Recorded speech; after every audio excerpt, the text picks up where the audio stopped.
برادران کل اسلام حرکت کنید در حق خود دفاع کنید نگذارید که مقصد حق خود پایمال شود. من با یک بار دیگه تکرار میکنم برای من شرط نیست که تهدید کردن کار مقامات التماس همین قضیه که همه که من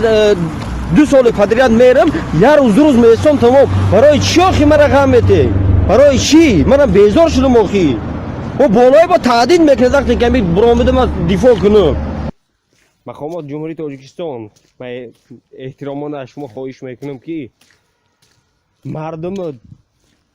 اینقدر مقصد رنج عذاب نته مثل پاسولستوا اینقدر رنج عذاب نتین یه مردم فهمیده آمده است به جان رسیده ای میفهمید؟ بیزار شدم آخه دائم مسافری بیزار شدم چرت ریسک کمتر ارزان کنید که با هم 10 روز کار کنیم خاطر به هم 10-12 هزار باشد که روه او 30,000-40,000 آیا آخی مردم کمبغل چیکار کنند ما بیزار شدم آخه دائم چی مسافرین ده تا کی دامیجی کردم تا کی منم دائم وطن خودم یگان جای کار یا اون کار کنم کار دولتی خبر نمیگیرد